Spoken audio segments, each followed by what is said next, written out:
এই বন্ধুরা আজ তোমাদের কাছে শেয়ার করব কিভাবে গ্রাম্য পদ্ধতিতে কুলের আচার তৈরি করতে হয়। তো নিজেরা যখন ছোটোবেলায় কুলের আচার কিনে খেতাম, মানে টক ঝাল মিষ্টি কুলের আচার কিনে খেতাম, তো খুব ভালো লাগতো। আর এগুলো কিন্তু আমাদের ছোটোবেলায় 1 টাকা নিয়ে গেলেই কিন্তু স্কুলের সামনে কিন্তু প্রচুর প্রচুর সুন্দর, মানে একদম বাটিতে করে দিত। আর 1 টাকায় কিন্তু অনেক কুলের আচার।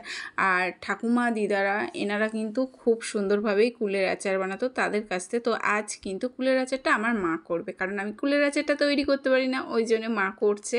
কুলগুলোকে কিন্তু আগে সুন্দরভাবে ধুয়ে নেবে, তারপরে কিন্তু কুলগুলোকে একটু সিদ্ধ করে নেবে।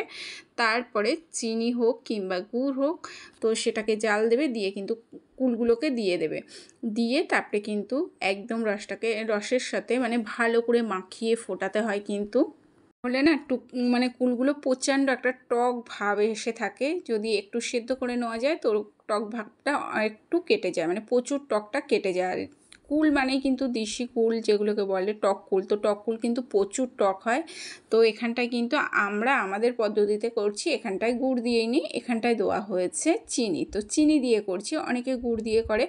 তো এইভাবে করলে কি একটা বছর, মানে এই বছর শীতকালে যদি আমি আচার তৈরি করে রাখি, সামনের বছর শীতকালে কিন্তু এই আচারটা একদম পুরো একটা বছর পুরো সুন্দর থাকবে। আর যদি আচারটাকে কাঁচের বয়েমে রেখে দেওয়া যায় তাহলে তো আরও সুন্দর থাকবে। কাঁচের বয়েমে কিন্তু আচার সুন্দর থাকে।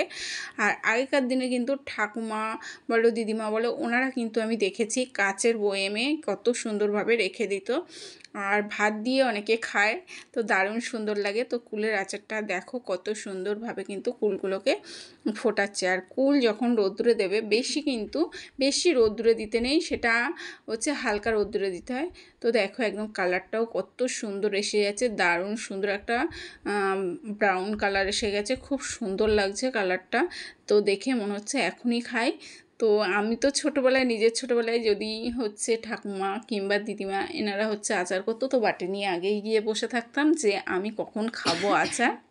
তো দারুণ সুন্দর হয়েছে। তো তারপরে দেখো আচারটা কিন্তু পুরো কমপ্লিট হয়ে গেছে। আর এখানটায় কিন্তু আচারটা কমপ্লিট হওয়ার পরে একটু চিট হয়ে গেছিলো, তো এখানে কিন্তু মশলা দেওয়া হয়েছিল। এখানটায় যে মশলাগুলো দেওয়া হয়েছে, সামান্য মৌরির গুঁড়ো দেওয়া হয়েছে, আর দেওয়া হয়েছিল লঙ্কা। তো একটু টক ঝাল হলে, আর নোনতা তো থাকবেই। তো দারুণ সুন্দর। আর আচারের কালারটা এত সুন্দর এসছে, দেখো বন্ধুরা, দেখে মনে হচ্ছে যে মানে জিভে জল এসে যাচ্ছে। তো তোমরা বাড়িতে এইরকম পদ্ধতিতে করে দেখো, খুব ভালো লাগবে।